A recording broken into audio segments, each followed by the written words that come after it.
This episode was originally released as a bonus episode of Real English Radio and is now being released to the public. Enjoy. I saw a video recently that I just cannot get out of my mind. A teacher had given her students an assignment to inflate a balloon, write their name on it, and throw it out into the hall. And once they had all done that, she gave them 5 minutes to find their own balloon. And at the end of that chaotic 5 minutes, not a single student had located their balloon. So she had them put all the balloons back down, reset the clock, and change the instructions. This time, whosever balloon you find, take it to them. And well within the next 5 minutes, each student had their own balloon. So they went back into the class and the teacher said, "These balloons are like happiness. If you look for your own, you will never find it. But if you care about someone else's, you'll find yours too." And man, did that simple analogy hit hard. I can't stop thinking about that.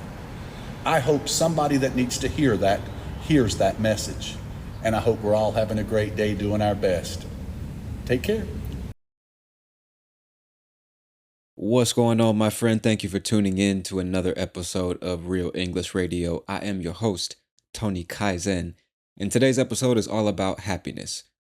Happiness and how we should go about finding that happiness. The concept that other people's happiness is much more important than our own happiness. That is the concept and the topic of today's episode. Now, before I leave you with a few things to think about, as always, I'm going to go back to the beginning of this clip and break it down just to make sure you understand it from start to finish. So let's do it. I saw a video recently that I just cannot get out of my mind. All right, I saw a video recently that I just cannot get out of my mind. Now, you might understand this just because of the context, but to get something out of your mind just means to stop thinking about it. And it's typically something that you are thinking about excessively. It's always on your mind. If something is on your mind, it means that it's occupying the majority of your attention. You can't stop thinking about it. It's distracting you from other things that you're trying to do during the day. So to get it out of your mind just means think about it figuratively. There's an idea or something in your head and you remove it. You get it out. You remove it. Take it out of your mind. I'm sure you get the point, right? So let's move on. I saw a video recently that I just cannot get out of my mind. A teacher had given her students an assignment to inflate a balloon, write their name on it, and throw it out into the hall. Okay, so the context of this situation is obviously a school of some kind, probably an elementary school. This sounds like little kids. And so the teacher gives the students an assignment. Now, an assignment is a word that you'll hear very often in relation to school. Middle school, high school, university, it doesn't really matter. But it's really just a task, something that you have to work on, an assignment, a task, a challenge, or something that you must complete. So the teacher gives the students the assignment to inflate a balloon. Now, to inflate something just means to fill it with air, like a car tire or a bicycle tire or a beach ball, a basketball, a football. You inflate these things, you fill them with air. Now, another thing that you'll hear very commonly, or very frequently, I should say, instead of inflate, a lot of people will say pump up. P-U-M-P, pump, U-P, up. So you pump up the car tire, you pump up the ball, you pump up the balloon. And usually pump up is when you're using a device, I guess you can call it a device, called a pump. It's this thing where you grab a handle and you're pushing air into a very small, tiny little hose, and then the air goes through the needle of that hose into the ball and then inflates or pumps up the ball. So we use a pump to pump up or inflate a ball or a tire or something like that. So another way of saying that, in this case, since we're talking about balloons and we're not using a pump to inflate the balloon, we're most likely using our mouth. We would say blow up, because you blow into the balloon to inflate it. I really hope that makes some kind of sense to you. If you got any doubts, you can ask me questions anytime. So let's move on. Let's not get too far off track or lost in the weeds here. The teacher is saying, take this balloon, or these balloons, right, and inflate them, blow them up. And then I want you to write your name on the balloon not in it or at it. Remember, it's on the surface of the balloon, and then throw it out into the hall.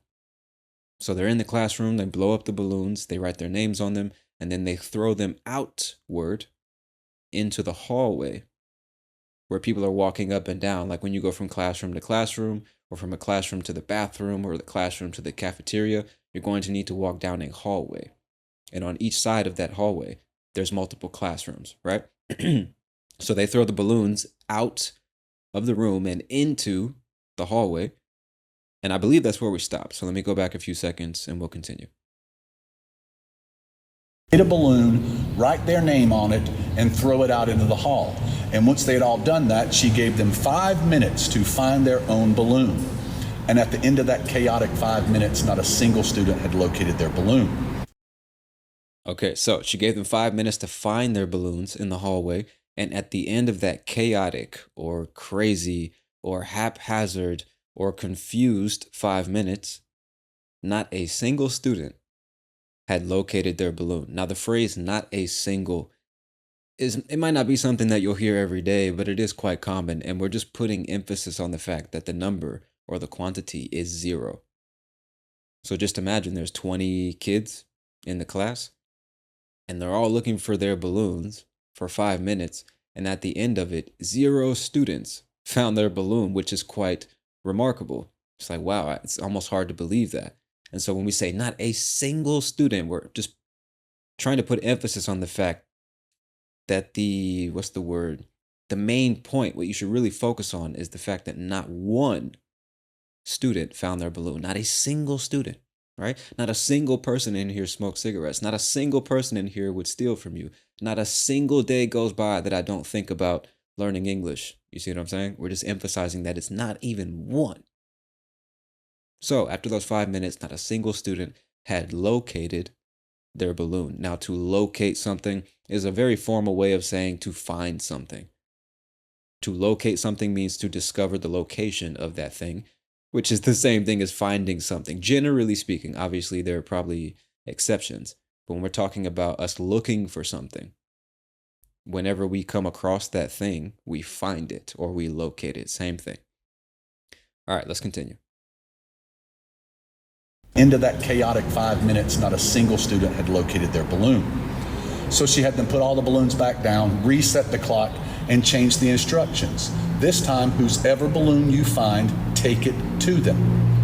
And well within the next 5 minutes, each student had their own balloon. Okay, so again, not a single student has found their balloon. So the teacher the teacher puts all the balloons back down and then resets the clock.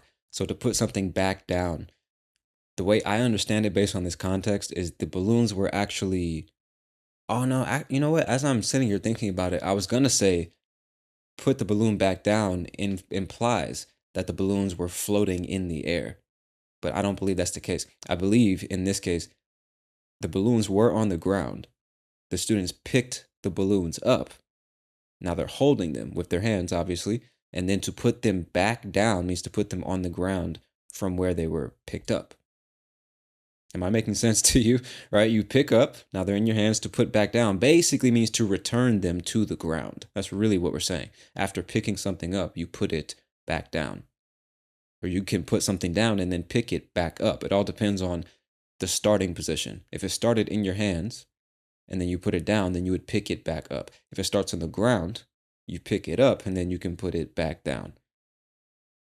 I'm sorry if that's confusing you, man, because to me it's clear, but I'm not in your head, so hopefully that's clear to you. Anyway, they returned the balloons to the ground and the teacher reset the clock. Now, to reset something, typically a machine or a device, something with a timer, it just means to start over, basically. If you have 5 minutes to do something, there's a timer counting from 5 minutes down to 0 seconds, right? So to reset that clock means to set or program the clock back to a 5-minute timer. So then she changed the instructions. This time she said, whoever's balloon you find, take it to them. So instead of looking for your own balloon, any balloon that you find, read the name on that balloon and take it to the person whose name that is. That's what she's saying. And well within the next 5 minutes, Each student had their own balloon. Now, the phrase well within, you're going to hear sometimes when talking about time periods. So if I say well within 5 minutes, it means in much less than 5 minutes.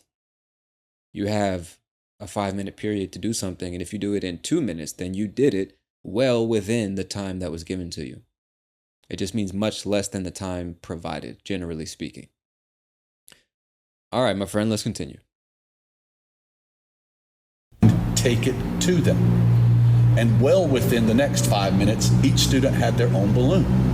So they went back into the class and the teacher said, "These balloons are like happiness. If you look for your own, you will never find it. But if you care about someone else's, you'll find yours too." And man, did that simple analogy hit hard. All right, so again, the students have found all the balloons, taken the balloons to their rightful owners, and then the teacher, or really not just the teacher, everyone went back into the class. Remember, whenever you hear a verb and then back, just think about returning. So they went out into the hall, found the balloons, and they went back into the class. Because again, they started it in the class, they went out, and then they came back in. And so the teacher says, these balloons are like happiness. If you look for your own, meaning your own happiness, you will never find it. But if you care about someone else's happiness, then you'll find yours too. And man, did that simple analogy hit hard. Now, the word analogy basically means an example that compares two things. That's basically what it means. And you're doing it so that somebody can visualize or conceptualize or understand what it is you're really trying to say. You're going to use some type of figurative example to prove a deeper point. You see what I'm saying? So again, the example with the balloons. If you're looking for somebody else's balloon, it's much easier to find. If you're looking for someone else's happiness, it's going to be easier to find. So the analogy here is comparing looking for the balloons and looking for happiness. I'm sure you get the point. I'm just trying to drive home the meaning of analogy. That is an analogy. Using the balloon example to prove the point about happiness. You see what I'm saying? And so he said, man, did that analogy hit hard? Now, if something hits hard, it just means that it has a really strong impact on you, an emotional impact. Imagine getting metaphorically or figuratively hit with a big, powerful idea. Just bam, slaps you in the face like it came out of nowhere. You really felt it. And that's what you're communicating when you say, man, that hits hard. You're saying, I really feel that. I really feel that. Man, that hits hard, bro. I really feel that. That's real right there. You see what I'm saying? And so he's basically saying, man, after hearing this story, like I really felt the deeper meaning behind the story and I can't stop thinking about it, right? So then he goes on to say, I hope somebody who needs to hear this message ends up hearing the message, and I hope we're all having a great day. Take care, something like that. And the last thing I'll explain is the phrase take care. This is a very common thing to say, at least in American English. And if you start saying goodbye this way, you're going to sound very natural. Now, I guess I should have said that after I explained what it means, but you probably get the point. It's a way of saying goodbye because the complete phrase is take care of yourself. So when you're leaving a party or you're leaving your friend's house or you're getting off the phone with somebody that you know pretty well, you'll say, all right, I'll talk to you later, man. Take care. But what we're saying is take care of yourself. But we just shorten it and say take care. It's faster. It sounds better. But yeah, it's just a way of saying goodbye and wishing somebody well. I hope you take care of yourself. I wish you the best. That type of stuff. So if you can start saying this at the end of your conversations or before you leave a place and you're saying goodbye to somebody, you're going to sound very, very natural. All right, my friend, that is the end of the clip. It's only a minute long, so I'm going to play it one more time from start to finish. Hopefully, you'll be able to understand the whole thing, and then we'll move on to a couple things I'd like you to think about. Here we go. I saw a video recently that I just cannot get out of my mind. A teacher had given her students an assignment to inflate a balloon, write their name on it, and throw it out into the hall. And once they had all done that, she gave them 5 minutes to find their own balloon. And at the end of that chaotic 5 minutes, not a single student had located their balloon. So she had them put all the balloons back down, reset the clock, and change the instructions. This time, whose ever balloon you find, take it to them. And well within the next 5 minutes, each student had their own balloon. So they went back into the class and the teacher said, "These balloons are like happiness. If you look for your own, you will never find it. But if you care about someone else's, you'll find yours too." And man, did that simple analogy hit hard. I can't stop thinking about that. I hope somebody that needs to hear that hears that message. And I hope we're all having a great day doing our best. Take care. All right, my friend. So hopefully the second time around was much easier for you to understand. And as I frequently say, if you got any questions or doubts about anything related to the material or the language in general, feel free to shoot me a message. All right. But at this point in the transmission, my friend, I want to leave you with just a few things to think and then write and then speak about. So the first one, I want you to think about happiness as a shared experience, because the whole point of this story, the whole point of the analogy about happiness being similar to balloons, right? Like it's more attainable when we focus on others rather than just ourselves. It's easier to find somebody else's balloon than it is to find our own. It's easy to find someone else's happiness than it is to find our own. This leads me to the question of whether happiness is better and more fulfilling when shared or pursued collectively. Another, like a more simple way of saying that is I wonder if it's better to pursue our own happiness or that of others. Is life better when we try to pursue happiness collectively, right? Because I'm of the belief that life is better when shared with other people. Whether it's your family, like mom and dad, brothers and sisters, close friends, co-workers, employees, just people in the street, whatever it is, I believe that moments are better and richer when shared with other people, generally speaking. And on the other hand, I do think that solitude is also important. I don't know that I'm saying it's not obvious to me that every moment of our lives needs to be shared with other people, or every moment of happiness needs to be shared with other people. So I just wonder which is better. And obviously, with a lot of questions or topics like this, we end up saying, well, it's all about balance. But it's just interesting to think about, man. The analogy in and of itself, looking for someone else's happiness as opposed to your own, is something like a counterintuitive idea for a lot of us. I guess it depends on how you were raised or what your culture is. But I don't know. Solitude, I think, is very valuable because you can learn about yourself when you take time to sit alone with your thoughts, reflect on where you've been and what you've done and what you've seen, what you believe and how that dictates your behavior. You just have more time and space to think about those things, to think about them deeply, because it does take time. Sometimes you have to write about it or talk to a therapist or just go on long. Well, I don't know what you do to sort that shit out, but you know what I mean? It takes time to spend time alone to get to the bottom of certain things, or just go and do things alone just for yourself. You know, I think having a relationship with yourself is important. I'm sure that's debatable, but it seems to me that doing things just for yourself, going places by yourself, watching things or reading things or learning things just for you, as if nobody in the world would ever know about it. I also think that's good. That's positive. You know, because the opposite of doing everything collectively, or no, I'm saying that wrong. I'm saying that being dependent on other people is just as bad as having no one. You know what I mean? So again, it's about balance. Too much of either is not good. But I'm curious to know what y'all think. Is happiness richer and more fulfilling when we pursue it with other people? And if so, why is that? That's really what I want you to write about or speak about. Why is that? And the second thing I want you to think about is the concept of community, interpersonal relationships.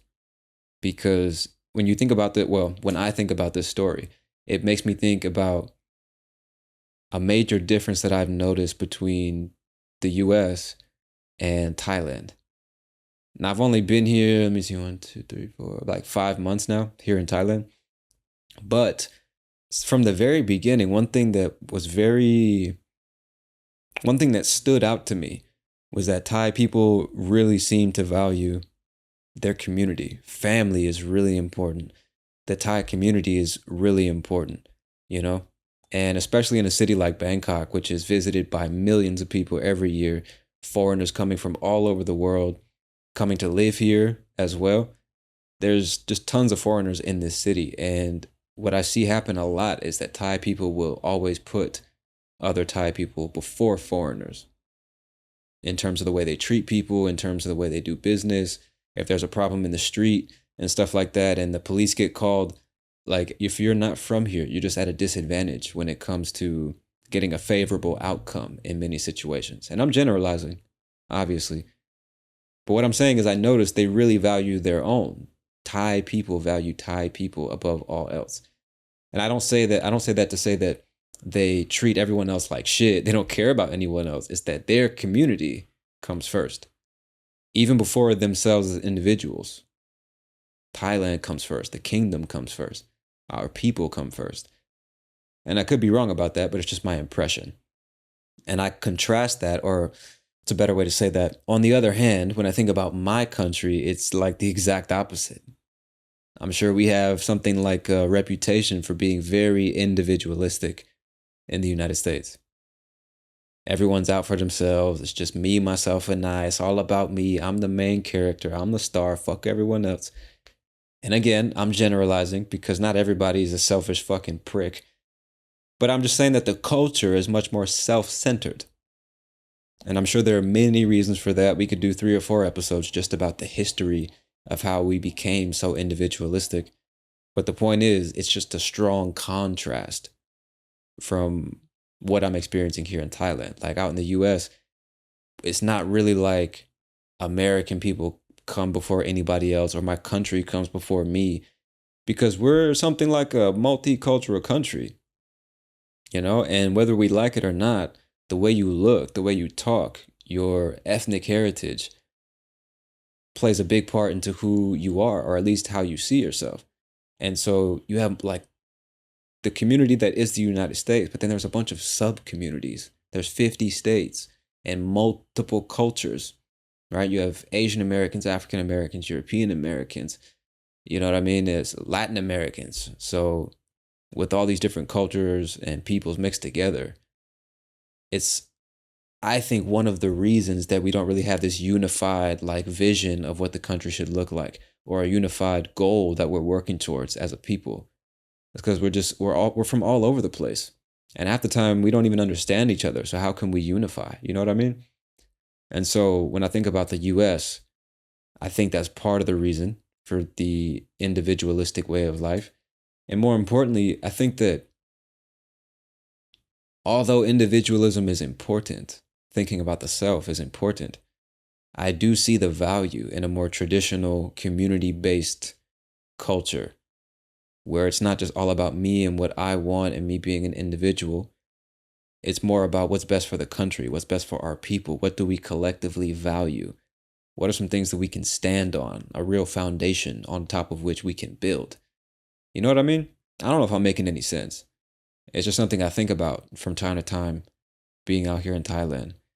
And I think that when you do put other people first, the society tends to be better in terms of interpersonal relationships. If everybody is thinking about everyone else, things are better for everyone. If everybody's concerned with being considerate and polite and respectful, controlling their reactions to stressful situations, driving like they've got some fucking sense, you know what I mean? Simple things like that. If everybody's thinking in that way, everybody gets the peace that they so desperately want. Whereas on the flip side, if everybody's just thinking about themselves, you got people cutting off other people in traffic, walking down the road, looking at their fucking phone, holding everybody else up. You know what I mean? Talking too goddamn loud on the train. Shit like that, causing a scene, screaming, yelling, disrespecting people. Just, you know? I don't know. It's just something to think about. When you think generally speaking about individualistic cultures versus more community-based cultures, it can be interesting to think about the impact that those two mentalities have on the everyday life experience of the people in that country. So, yeah, what I'm saying is you should think, read, and write about that because obviously we'll all come to our own conclusions. We all come from different countries, so I'm sure our views on this are quite different. And I'd love to know what y'all think. But let's move on to the third thing I want y'all to consider, and that is the power or the impact that the simplest of actions can have on the people around you. Because if we're talking about looking for other people's happiness, putting other people's happiness before our own, one, you might, let me say this, one question you might have is, well, how can I start to look for other people's happiness? What can I do? What does that even mean? You know, it sounds beautiful and poetic when you put it in a story, but what does that mean exactly? And, you know, when I was thinking about this particular topic, the first thing that came to mind is a question that I have specifically for the ladies listening. So, ladies, let me ask you this. Excuse me. Ladies, when was the last time you paid a man a compliment?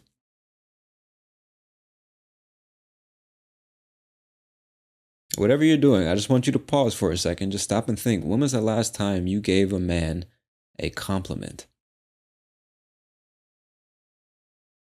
And in the meantime, fellas, all the guys listening, let me ask you this. When was the last time you received a compliment?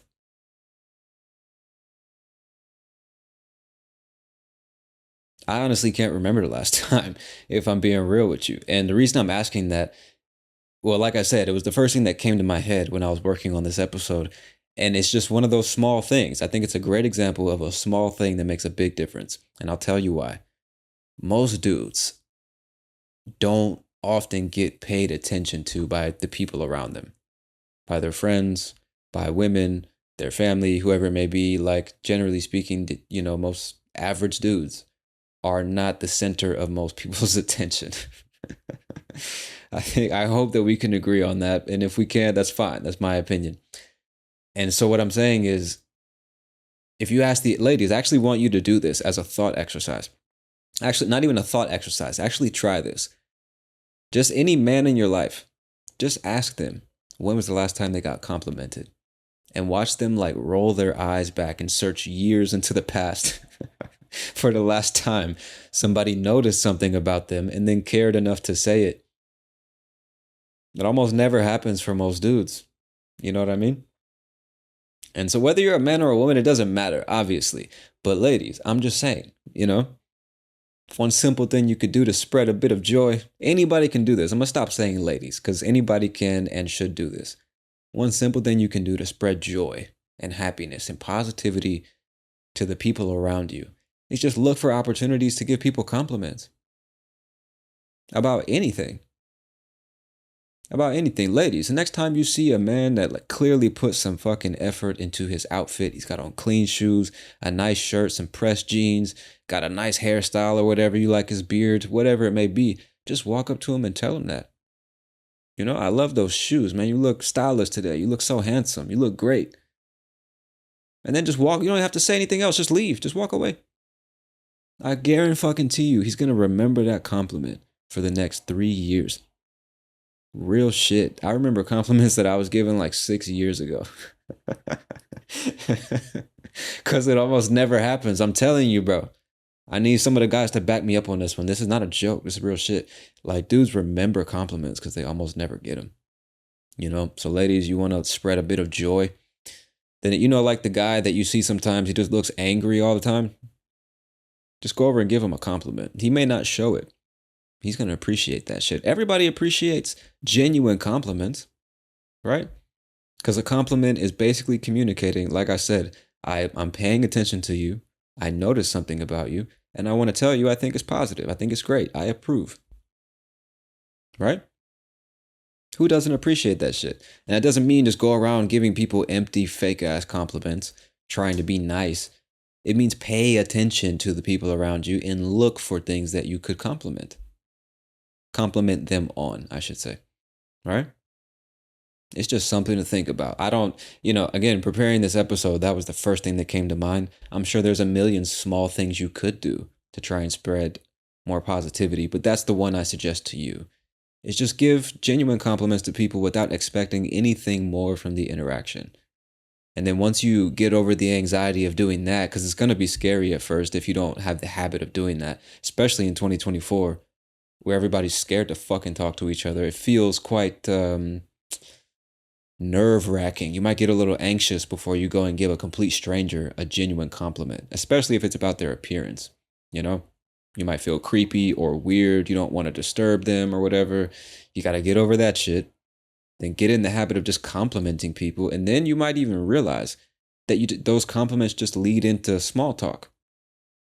And then once you get comfortable doing that, then you know how to end a small talk conversation very casually and efficiently.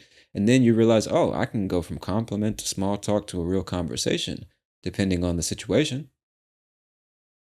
And guess what happens when you go from compliment to small talk to conversation? Like good things start happening. You get to know more people. You hear more stories, more positive interactions. You get better at talking to people, more comfortable starting conversations with anyone, you know? So this is something I'm going to implement into my life for sure. It's just looking for opportunities to compliment people because it's free. It's free, bro. You know? And it may not be anything to you to tell somebody that you love their shoes or you love their hairstyle or their shirt or their fucking or the way they talk. Maybe they're just very eloquent speakers, or you love the fact that they're great listeners. You love the fact that they're so empathetic or supportive or whatever. Just anybody in your life. Go to somebody today and just give them a compliment, expecting nothing from the conversation. And then when it's time to leave, just walk away. You know? It's fucking free, bro. Anyway, let's move on to the fourth and final thing I want to leave you with. And it's a question. Because we talked about individualism versus a more community-based way of thinking and living. But another question that came to mind when I was listening to that clip, actually two questions, very important questions. The first one is, how does one strike the balance between looking for and caring about other people's happiness as well as caring about our own happiness? It's not clear to me how one finds that balance, you know? Because you might think, I need to care about my parents' happiness and they want me to become a doctor, they want me to be a lawyer or work in IT or do something that I don't really want to do, but they're my parents. They birthed me, they raised me, they took care of me. I owe it to them to do what they want me to do so I can make them proud. A lot of people really think like that. Or maybe it's your girlfriend, or maybe it's your best friend, or whoever, your boss, I don't know.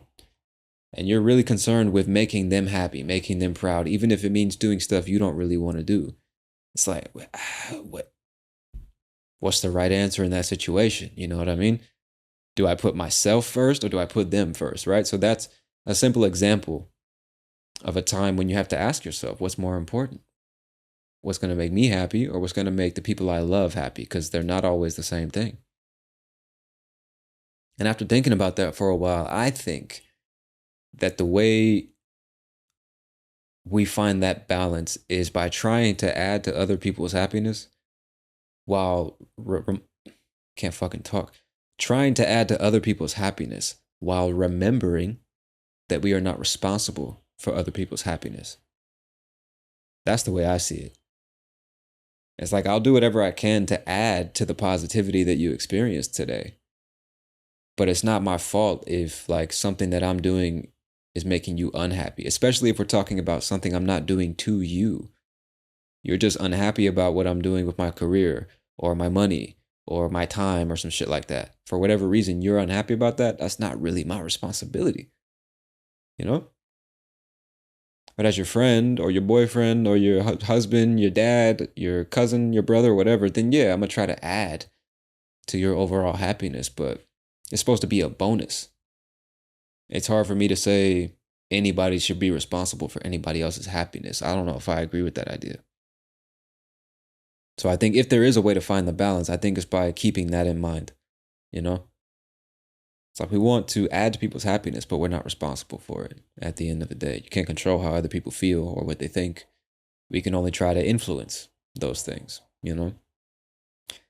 And the second thing, which is a bit of a darker question, but it did pop into my head when listening to this clip, is what if you feel you don't have any happiness to give? Because we're talking about looking for other people's happiness, trying to transmit positivity and care about others more than ourselves. But I think in order to be able to give somebody that positivity, that happiness, you have to have it yourself. It has to come from within, and then you push it outward towards somebody else. But what if you aren't happy? What if you're depressed? What if you're socially anxious? What if you're just broke? What if you have no friends or family, nobody who loves you or nobody to love? And you're just walking around miserable all the time. And you hear this message and you're like, yeah, that makes sense. I wish I could, but I don't have any happiness to give. Or maybe you grew up in a household where like expressing positive emotions wasn't acceptable or it just wasn't done. Maybe you come from a family where y'all don't really show your feelings or hug each other or tell jokes or some shit like that. There are plenty of people out there like that.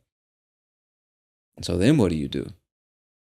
Because if you've never seen it done before, if you've never seen somebody love somebody else, if you've never seen somebody share happiness or make friends, you know what I'm saying? Or take care of another person, how are you going to know how to do that? I don't have the answer to that question. I just think it's an interesting question that often gets overlooked when you get online and you hear people telling you how to live your life or giving life advice and shit like that, relationship advice. It's like, no matter, I mean, it's like a lot of it is well intentioned. I'm not talking shit here. A lot of it's well intentioned, but at the end of the day, each situation is unique. And oftentimes there's really not any advice that's going to apply 100% to you. You still got to figure out what's best in your situation. And I know a lot of people's situation is just like, I'm not even happy myself. So how the fuck am I going to try and make somebody else happy? I don't have nothing to give myself. How can I give something to somebody else? So that's a question I'd like you to think about. If you come up with an answer, please take the time, shoot me an email, send me a message or something like that, because it may not seem very deep when you listen to it for a first time, you know, when you think about this on the surface. But this concept of obtaining happiness by looking for other people's happiness is very profound. And it's not really something that I've ever thought about in those terms. You know what I mean? I've listened to this clip like 9 or 10 times already, you know, just thinking over and over about the last 4 things I just shared with you. And I'm left with a lot of questions. You know what I mean?